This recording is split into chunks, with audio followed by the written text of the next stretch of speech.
সংগ্রামী সাথী বন্ধুগণ, এ পর্যায়ে আপনাদের সামনে বক্তব্য রাখবেন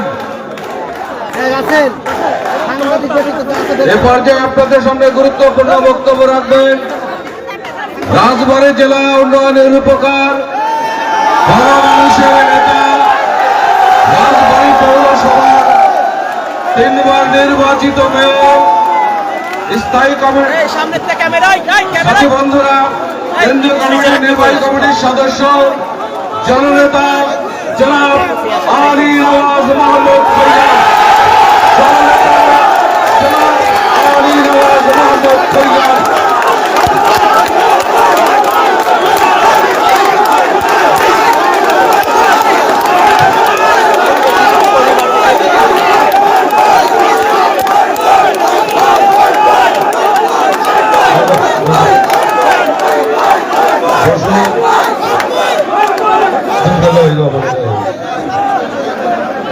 গোলাপ সভাপতি সুজন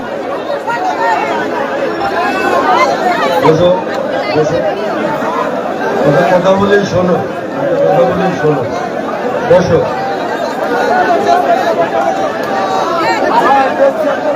গোলাপ সভাপতি আজকের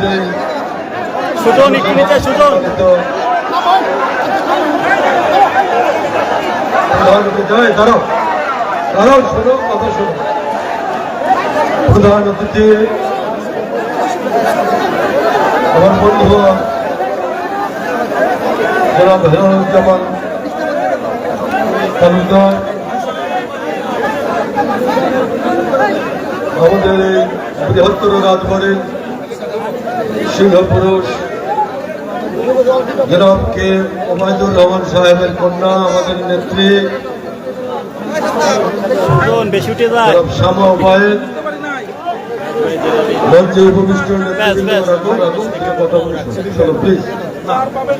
অন্যান্য নেতৃবৃন্দ, উপস্থিত ভাই করে আমি আমার কথা শুরু করার আগে সৌরভ থেকে সৌরভ একটু সৌরভ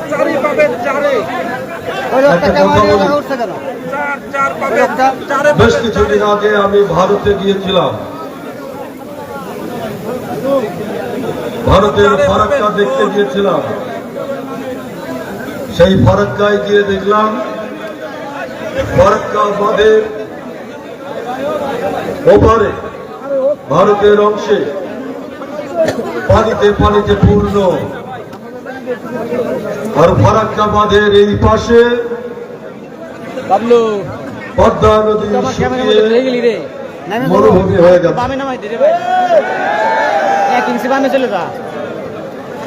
আমার প্রাণটা কেঁদে উঠল। আমরা রাজবাড়িতে ঢাকায় যাওয়ার সময় পদ্মা নদী যখন পার হই তখন দেখি যে পদ্মা নদীর কি বেহাল অবস্থা, গোটা পদ্মা শুকিয়ে গেছে। এই পদ্মা আমাদের বাংলাদেশের অর্থনৈতিক উন্নয়নের প্রধানতম নদী।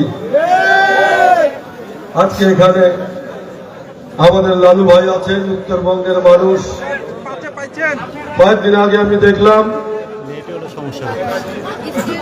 তিস্তা বাঁধের কারণে পুরো উত্তরবঙ্গ শুকিয়ে গেছে। উত্তরবঙ্গের লাখো লাখো হেক্টর জমিতে ফসল হচ্ছে না, মানুষ দিনে দিনে দরিদ্র হয়ে যাচ্ছে। সেখানে আমাদের মহাসচিব গেছেন, আমাদের নেতৃবৃন্দ গেছেন, আমাদের দলের ভারপ্রাপ্ত চেয়ারম্যান জনাব তারেক রহমান বক্তব্য রেখেছেন। ওখানে একটা স্লোগান দিয়েছে, জাগো বাহে উঠে সবাই। আমি আজকের নেতৃবৃন্দ এখানে আছেন, তার সঙ্গে আমি আপনাদের সবাইকে বলতে চাই, তিস্তার সমস্যার মতোই আমাদের এই অঞ্চলের সমস্যা। পদ্মা নদী শুকিয়ে যাচ্ছে, সে কারণে আমাদের এখানে বিএনপিকে আজকে দায়িত্ব নিতে হবে। যেমনি করে তিস্তার পারে লক্ষ লক্ষ মানুষ একত্রিত হয়ে আজকে ভারতের এই বাঁধের বিরুদ্ধে আজকে কথা বলছে। তিস্তার উজানে অনেকগুলো নদীতে বাঁধ দিয়ে ভারত,